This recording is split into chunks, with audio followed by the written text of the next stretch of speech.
No cześć siemanko, witajcie na kanale RGL Retro Gaming Laptop, z tej strony Michał, a dziś, ostatnio zajmowaliśmy się multimedialnym sprzętem z końcówki lat 90. Był to sprzęt oparty o Pentium 2, w zasadzie może być też o Pentium 3, no więc idąc do przodu, dziś zajmiemy się Pentium 4 i kurde, no nie będzie to taki pierwszy, lepszy Pentium 4 z laptopa, a będzie to jeden z pierwszych, jeżeli nie pierwszy w ogóle laptop z procesorem Pentium 4 wypuszczony na rynek konsumencki. Ponieważ, już Wam tutaj pokazuję, trafił mi się taki oto wynalazek i pomimo tego, że ten Acer jest zasadniczo uszkodzony, ponieważ matryca tutaj nie ma podświetlenia, nie wiadomo co tutaj jeszcze w nim siedzi i nie wiem, czy uda się go na dobrą skalę odpalić, czy to w ogóle ma sens, żeby go próbować ożywić, bo nie wiem, co tutaj mu w środku gra. Natomiast niemniej wydaje mi się, że będzie dość ciekawie przyjrzeć się konstrukcji, która zapoczątkowała Pentium 4 w mobilnym świecie i tutaj tak naprawdę jest kilka takich smaczków, między innymi nie jest to mobilne Pentium 4, a stacjonarne Pentium 4 z szyną 400 MHz i nie jest to Pentium 4, tak jak w zasadzie 100% innych, które widziałem już w swoim życiu, a widziałem naprawdę setki różnych z pamięciami DDR, tylko jest to Pentium 4 jeszcze zbudowane w oparciu o pamięci SDRAM, czyli na jednym z pierwszych chipsetów Intela dedykowanych właśnie Pentium 4. Więc dziś spróbujemy sobie postawić do życia tego oto właśnie Acera, a jeżeli się nawet nie uda, to przynajmniej zobaczymy, jak się to kiedyś budowało, jak taka bestia jest zbudowana w środku. Bo generalnie z zewnątrz wygląda całkiem masywnie, ale też i całkiem ciekawie. Jeżeli chodzi o cały ten laptop, no to jak widzicie, ma tutaj jakieś drobne fejle, ale to sobie zaraz zobaczymy. Nie przedłużając, zaczynajmy.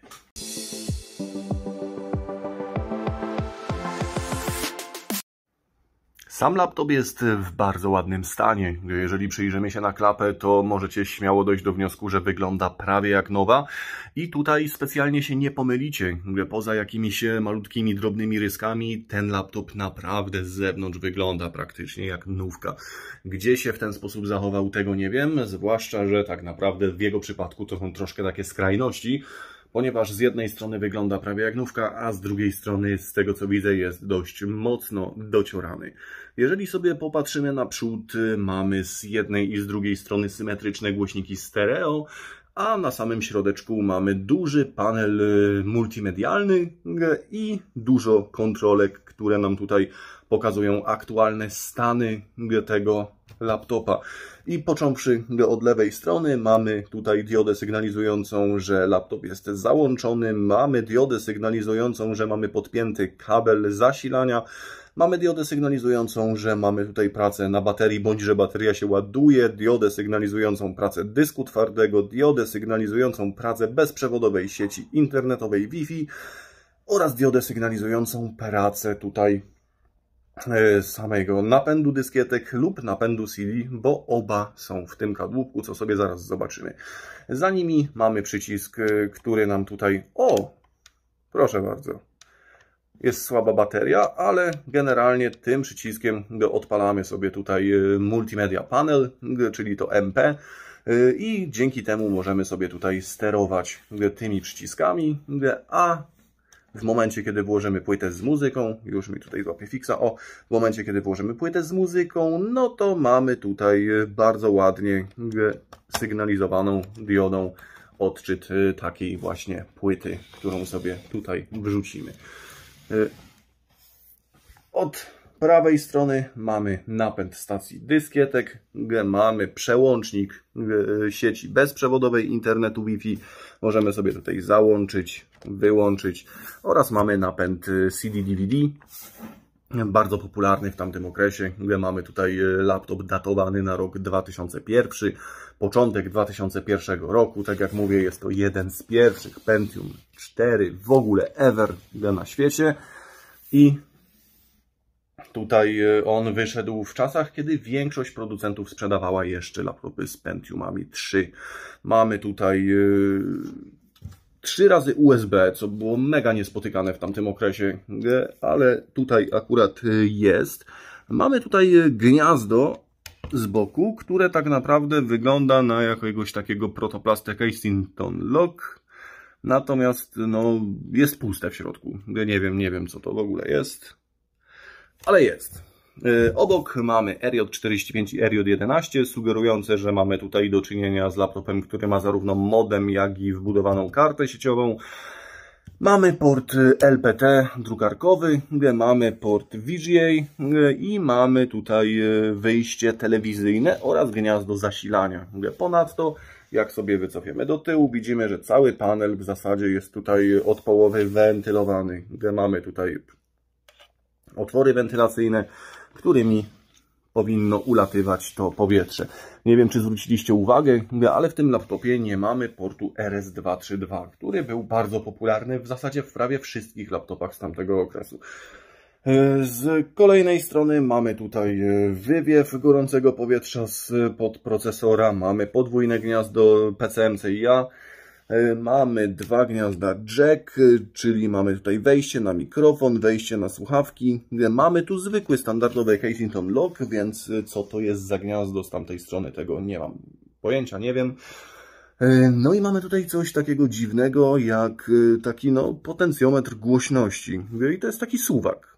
W zasadzie, powiem Wam, przerobiłem w życiu setki różnych laptopów, modeli i tysiące łącznie różnych laptopów i pierwszy raz w życiu spotykam się z takim suwakiem. No ale okej. Acer sobie tak chciał zrobić, Acer sobie tak zrobił. Zajrzyjmy sobie pod maskę, a pod maską mamy w zasadzie dość ładny palmrest. Tutaj jakby laptop nam przyjechał z Niemiec, więc ma niemiecką klawiaturę. Mamy tutaj układ klawiatury Querz. Mamy tutaj ponad touchpad i przyciski multimedialne na górze. Mamy jeszcze tylko tą klawiaturkę.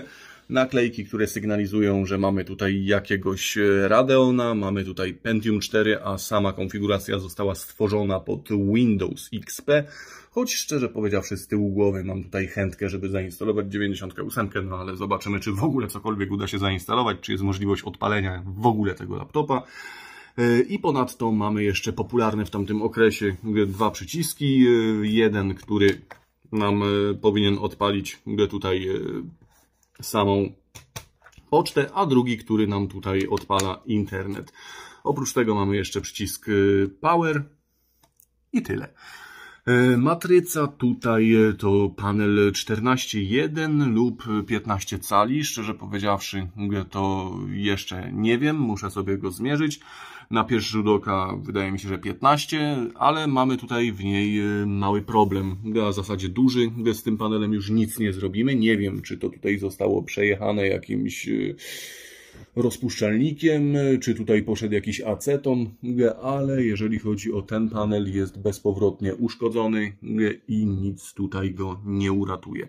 Sama matryca nie posiada podświetlenia, w sensie laptop nam się tutaj uruchomi, natomiast matryca sama się nam nie świeci, więc też temu będziemy musieli się przyjrzeć. No i zasadniczo tak wygląda nasz sprzęt oparty o pierwsze Pentium 4 w mobilnym świecie. No i dobra, przejdziemy sobie na tył obudowy, no i zaczniemy sobie tutaj pomału rozbierać ten sprzęt. Mamy tutaj zaślepkę PCM-CIA, jedną, drugiej brak. No i lecimy po kolei. Powiem Wam szczerze, że pierwszy raz w życiu rozbieram tego Acera. W ogóle pierwszy raz w życiu mam tego Acera, więc nie mam zielonego pojęcia do końca, jak się za to zabrać. Mam nadzieję, że niczego nie napsuję. A poza tym to ciekawy jestem, jak to jest tutaj rozwiązane. Bo każdy nowy laptop niesie za sobą jakieś nowe doświadczenia i człowiek całe życie się uczy. O, mamy tutaj dysk twardy, cyk. I dysk twardy jest tutaj na takiej przelotce. Generalnie gdyby się udało, bądź nie udało, to i tak sobie wykorzystam wtórnie tę przelotkę, żeby odpalić tego kompaka, którego ostatnio w unboxingu mieliśmy na Atlonie 64. Wydaje mi się, że to fajny bajer jest. więc też chciałbym go przynajmniej stestować. A uda się to tylko wtedy, jak będę mógł podłączyć dysk. Z racji tego, że tam nie ma przelotki, to wykorzystam sobie tę. No i dobra, z tej strony laptopa mamy wstępnie rozebranego. Myślę, że wykręciłem tutaj 100% śrubek. Jeżeli nie, no to zaraz sobie jeszcze będę sprawdzał. Widzę, że tu jeszcze mi kilka zostało. Ale generalnie myślę, że nie jest źle i może to jest dobry moment, żeby sobie tutaj omówić, co mamy wewnątrz i co zostało wykręcone.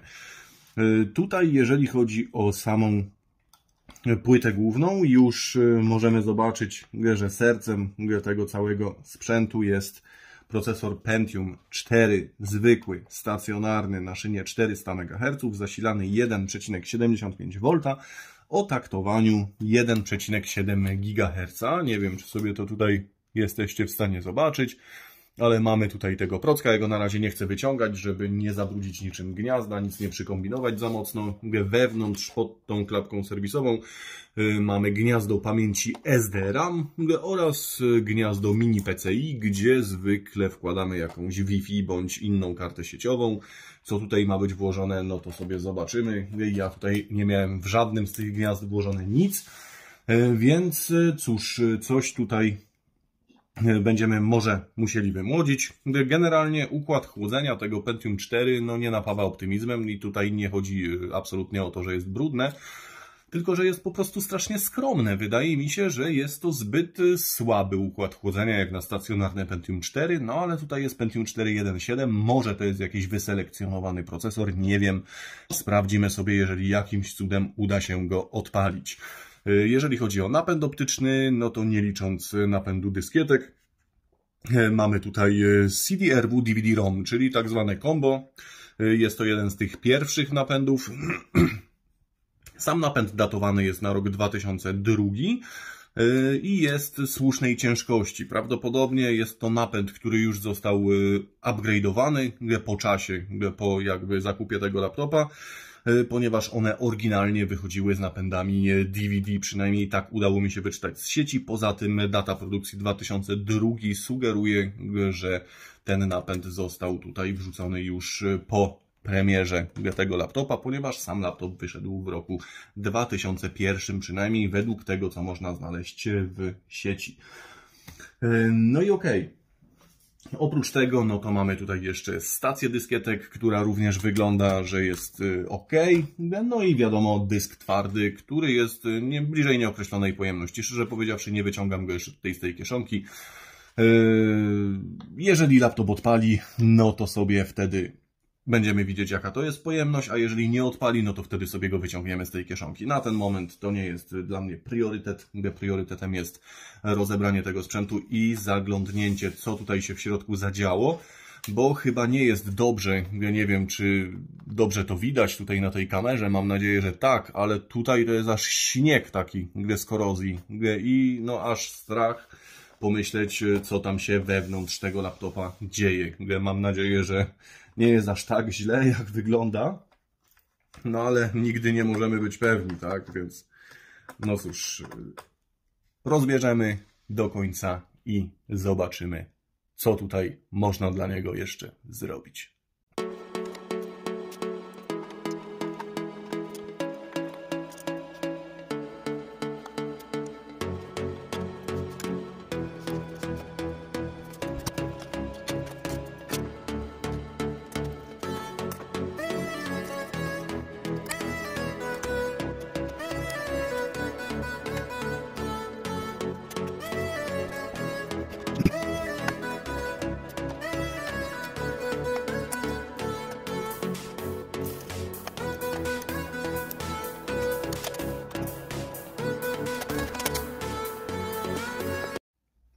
No powiem Wam, że nie wygląda to jakoś super optymistycznie. Tutaj mamy te wszystkie wzmocnienia mocno zaoksydowane, taka korozja typowa dla aluminium ze stopem magnezu. Ja sobie to spróbuję oczywiście za chwilę wyczyścić, tak żeby nie było nawet śladu po tej korozji i żeby można było to tutaj złożyć później z powrotem i spróbować w jakiś sposób odpalić, natomiast no kurde, nie wygląda to za dobrze. Zaraz się przyjrzę, czy korozja przeszła na płytę główną. Żywię nadzieję, że nie, aczkolwiek no tutaj wszystko się może zdarzyć. Płyta też nie jest w jakimś super stanie.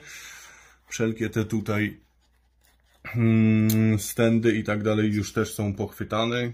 To będzie trzeba wszystko porządnie wyczyścić. Trzeba się przyjrzeć, jak tutaj jest kwestia głośników.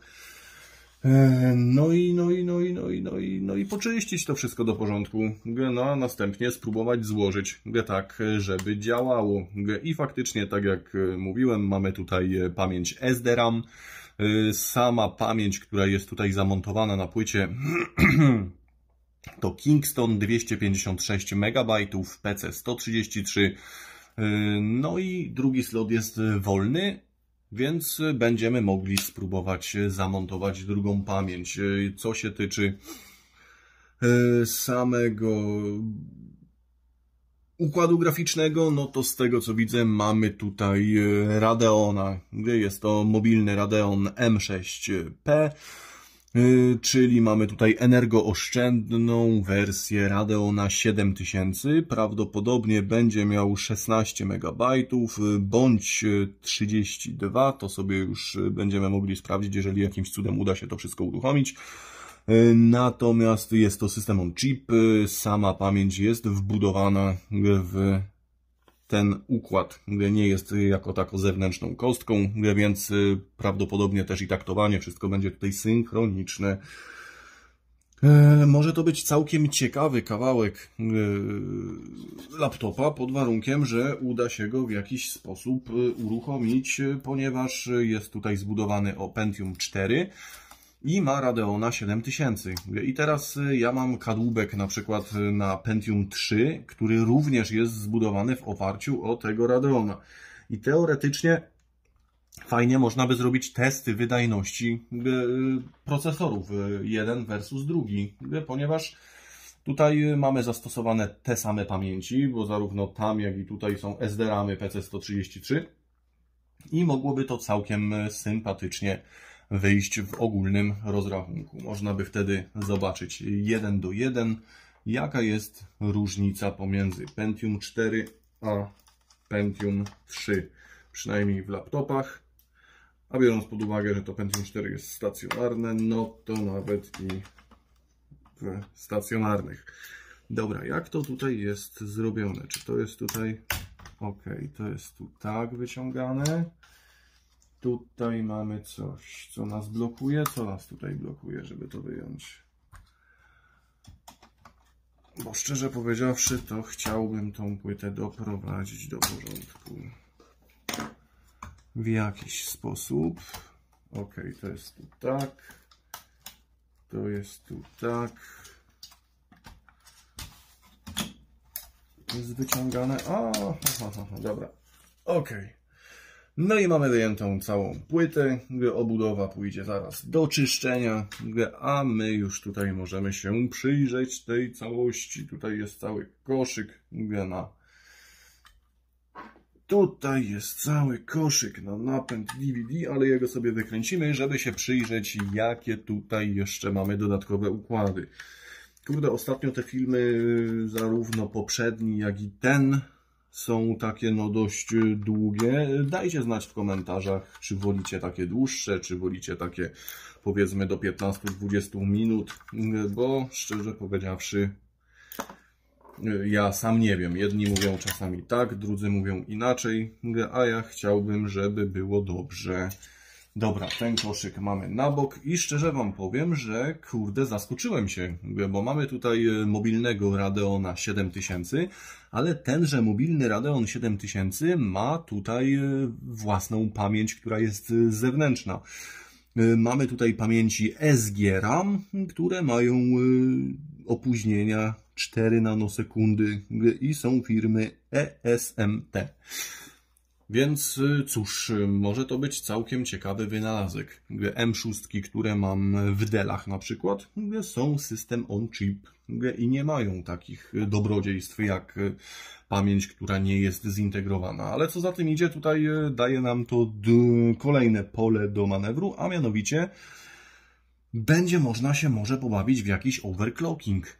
To jest raz, a dwa, jest to tutaj na tyle fajnie umiejscowione i jest tutaj na tyle dużo miejsca, że bez żadnego problemu można tutaj też dać jakieś radiatory na pamięci i zrobi nam to tutaj też jakąś robotę. Dobra, to sobie damy na bok. Co tutaj jeszcze mamy na płycie? Mamy tutaj oczywiście chipset Intela. Jest to chipset Intel 845 prawdopodobnie. Natomiast ręki sobie uciąć nie dam. Wydaje mi się, że to jest 845 na SDRAMach, ale zaraz sobie to jeszcze w jakiś sposób zweryfikuję. No i oprócz tego mamy tutaj jeszcze kartę dźwiękową, która jest, wydaje mi się, standardowym kodekiem AC97. Jaka tutaj jest ta karta dźwiękowa, też musiałbym sobie w jakiś sposób zidentyfikować, więc musicie chwilę zaczekać, a ja sobie parę rzeczy tu jeszcze posprawdzam. No dobra, udało mi się zidentyfikować parę układów na płycie i mamy tutaj lekkie zaskoczenia, a przynajmniej ja mam, i to takie można powiedzieć pozytywne. Po pierwsze, ta pamięć to pamięć DDR. Są to jedne z pierwszych modułów DDR wypuszczonych na rynek. Każda z tych pamięci ma przepustowość 32 bitów na kontrolerze, więc razem tworzą 64-bitową przepustowość pamięci w Double Data Rate dla układu Radeon 7000, więc mamy tutaj już dość wydajne pamięci, jak na tamten okres czasu. No i dodatkowo każda z tych pamięci ma 8 MB według producenta, co za tym idzie, sam układ graficzny ma 16 MB 64-bitowej pamięci DDR, więc nie jest wcale może tak tragicznie. I do retro byłby to całkiem fajny kąsek pod warunkiem, że uda się to w jakiś sposób odpalić. Jeżeli chodzi o chipset, mamy tutaj Intel 845, na pamięci SDRAM jeszcze, więc no dodatkowy smaczek, ponieważ tak jak mówię, wszystkie do tej pory, przynajmniej te, które ja spotkałem, były z pamięciami DDR. A dodatkowo mamy tutaj jeszcze układ dźwiękowy, tutaj ta maluteńka kostka, tutaj o, w tym miejscu. I ten układ dźwiękowy to Crystal 4299. Jest to układ już na magistrali PCI, natomiast sam ten układ jest kompatybilny z Windowsem 98, więc myślę, że gdyby zaszła taka potrzeba bądź ochota, nie byłoby problemu, żeby taki właśnie system operacyjny na tym małym ustrojstwie zainstalować.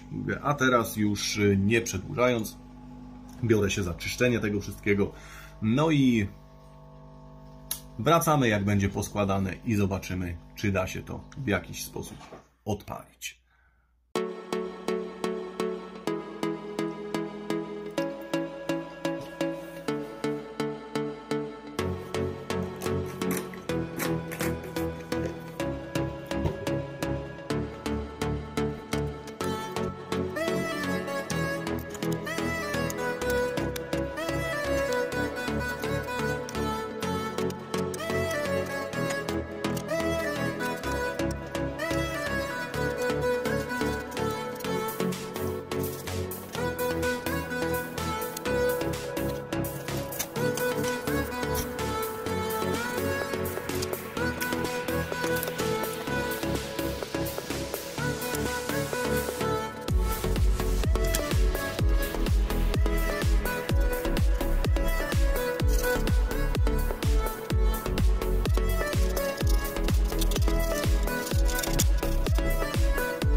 No, czyszczenie przebiega pomyślnie, pomalutku do przodu. Co prawda nie idzie to tak fantastycznie, jakbym chciał.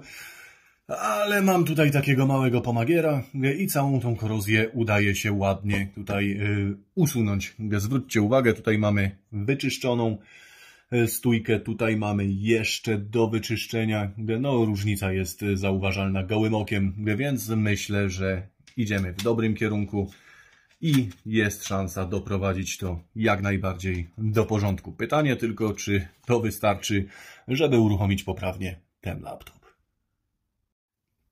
Druga stójka też wyczyszczona, w zasadzie tutaj śladu po korozji już nie ma. Kurde, to narzędzie to jest fajna rzecz. Kiedyś kupiłem w Ekrzynie taką multiszlifierę i powiem Wam, że jeżeli chodzi o takie retro sprzęty, czasami coś wyczyścić, czasami coś przerobić, dorobić, bajka. Polecam. Jest to zasilane bateryjnie, ładowane poprzez USB-C, czyli już współczesnymi ładowarkami, nawet takimi ze zwykłego telefonu komórkowego. No i robi robotę. Także jeżeli ktoś by kiedyś szukał takiego małego tula, który by mu mógł pomóc w takich małych domowych przeróbkach, to jest to dobre wyjście. Firma Ferm, kupiłem w Ekrzyn, nikt mi tego nie zasponsorował. Mówię z serca jak jest, więc generalnie polecam. Jeżeli ktoś by chciał, ktoś by szukał, no to może sobie coś takiego sprawić. Myślę, że również będzie zadowolony. A tymczasem biorę się za skręcanie. No i dobra, spód mamy już tutaj wyczyszczony, przygotowany na płytę główną, ale wystąpił mały problem, a mianowicie no mamy tutaj wysypane głośniki. Całe tutaj są zgnite, spleśniałe, środek cały również tutaj mają no pochytany. Nic już raczej w tym temacie tutaj dla nich nie zrobimy. Jak widzicie, niestety się nam już tutaj prawdopodobnie przez złe przechowywanie zmiksowały, więc cóż, będzie trzeba tutaj coś wymyśleć. Ja zaraz sobie pójdę na składzik, może coś znajdę. No a jak nie znajdę, no to będę się zastanawiał dalej, co z tym fantem mogę zrobić. Generalnie na ten moment wygląda to tak, że te głośniki są wysypane.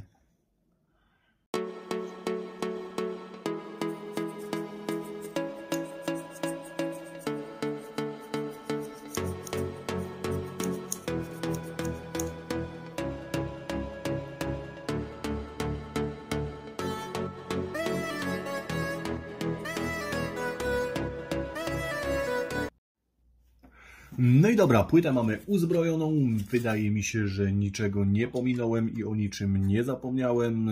To myślę i tak się za chwilę okaże. No ale na tym etapie myślę, że możemy sobie ją spróbować włożyć w obudowę. No i pomalutku składać to wszystko na powrót i zobaczymy, czy nam to odpali. Jeżeli nam to odpali, zajmiemy się matrycą. Jeżeli uda się ogarnąć matrycę, zajmiemy się głośnikami, a jeżeli i to się uda i wszystko się okaże, że jest na dobrej drodze ku temu, żeby go odpalić, no to myślę, że zobaczymy, co to jest warte. Pentium 4 stacjonarny na SDRAM-ach na Intelu 845 w laptopie. No i dobra, słuchajcie, laptop jest złożony na tyle, na ile jest potrzebne, żeby sprawdzić, czy to nam w ogóle odpala. No i wychodzi na to, że nam odpala. Co prawda podświetlenia matrycy nie ma, ale jak widzicie, tam gdzieś z tyłu w cieniu pojawia się na chwileczkę napis Aspire, czyli na tym etapie możemy się zająć panelem. No i kurde, jest ten panel dociorany. Pytanie, czy tutaj padła świetlówka, czy tutaj padł inwerter. Jeżeli padła świetlówka, to czy ja będę miał taką matrycę, a jeżeli padł inwerter, to czy ja będę miał taki inwerter. No ale za chwilkę się już, myślę, przekonamy i pewne sprawy staną się bardziej jasne. Okej, co my tutaj mamy? Jak to tutaj nam wygląda? Czy tu jeszcze jakieś zatrzaski są? Czy to już tylko tyle? Wydaje mi się, że to już tyle jest. Ok, dobra. Mamy rozzbrojoną ramkę, do której sobie wrócimy, jak już będziemy na etapie ramek. No i co my tutaj mamy dalej? Mamy tutaj inwerter, który no troszkę przypomina te delowskie. Czy to jest taki jak w delach? Tego nie wiem. Oprócz tego inwertera mamy tutaj matrycę, chyba z tego co widzę, jednak 14 cali. Czy taką matrycę 14 cali będę mieć? Też tego nie wiem. No ale kurde, no jak już jesteśmy na tym etapie, to fajnie by było to odpalić, nie? Dobra, tutaj mamy inwerter taki na taką taśmę wpinaną. Być może coś podobnego się gdzieś znajdzie, w razie czego jakby co, ale niekoniecznie będzie potrzebny. No bo co? No bo może się okazać, że to jest kwestia matrycy, którą ktoś sobie uszkodził. I oby tak właśnie było, ponieważ tutaj z matrycą będzie mniejszy problem jak z inwerterem. Przynajmniej tak mi się wstępnie wydaje. Dobra, jeszcze tą śrubeczkę i tą śrubeczkę. Kurde, powiem Wam, że bardzo chętnie odpaliłbym do tego Acera, ze względu na to, że to naprawdę trochę taki unikat. No i szkoda by go było nie uruchomić. Dobra, mamy tutaj taką sytuację.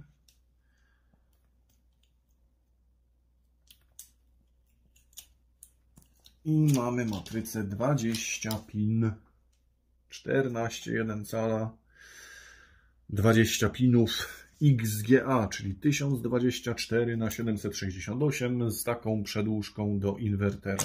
Taka przedłużka zawsze może się przydać. Zanim tutaj zacznę dalej rozbierać, przekładać, no to spróbuję znaleźć podobny panel, no i podłączyć go tutaj i zobaczyć, czy to nam odpali, czy trzeba szukać inwertera, czy w ogóle jest sens i czy uda się to nam ogarnąć.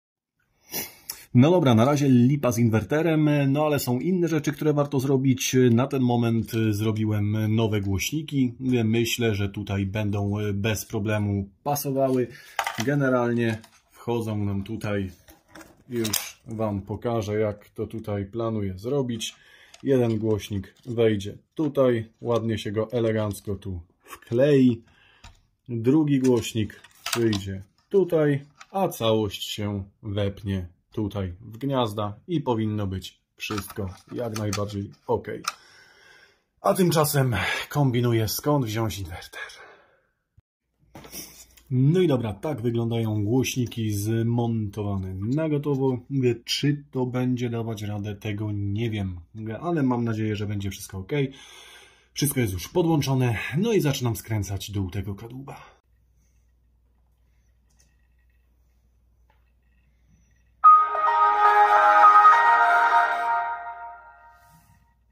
No i co, słuchajcie, z jednej strony sukces, z drugiej strony porażka. Generalnie, cóż, laptop został przywrócony do pełnej sprawności niemalże. No właśnie, dlaczego niemalże? Dlatego, że niestety inwerter jest padnięty i nie mam takiego w swojej kolekcji. Nie znalazłem też nigdzie takiego w necie. Będę szukał jakiegoś lokalnie tutaj magika, elektronika, który by mi ewentualnie za jakieś nieduże pieniądze na to popatrzył. A może kiedyś przy okazji się coś takiego trafi. Niemniej udało się go odtworzyć i być może dojdę tutaj do takiego tematu, że podłączę zewnętrzny monitor i zrobimy sobie tutaj testy tej konfiguracji, ponieważ tutaj generalnie ciekawe jest to, co on ma w środku, czyli Pentium 4 1,7 GHz, 256 MB SDRAM-u, oraz 16-megabajtowy Radeon 7000 na pamięciach DDR. Jest to fajna konfiguracja retro. Myślę, że tutaj dość ciekawie mogłoby to wypaść na tle identycznej konfiguracji z Pentium 3. Mogłoby się okazać, że może Pentium 3 jest szybsze, a może Pentium 4 jest szybsze. Ciężko powiedzieć. Dopóki nie przetestujemy, nie będziemy wiedzieć, jak jest naprawdę, no a na tym etapie nie jesteśmy w stanie tego zrobić. Niemniej, ja sobie zobaczyłem, jak to jest zbudowane wewnątrz, przeglądnąłem, przesmarowałem, naprawiłem to, co się dało naprawić. Głośniki, jak słyszeliście, świetnie w tej chwili dają radę. No a czego się nie udało, to się nie udało. Nie zawsze wszystko się musi udać. Mówię, może jeszcze przyjdzie taki dzień. Mówię, natomiast na ten moment, cóż, jeżeli filmik się podobał, łapa w górę, jeżeli filmik się nie podobał, łapa w dół. A jeżeli ten content do Was trafia, cóż, śmiało możecie rozważyć subskrypcję. Z mojej strony na ten moment tyle. Dzięki, cześć.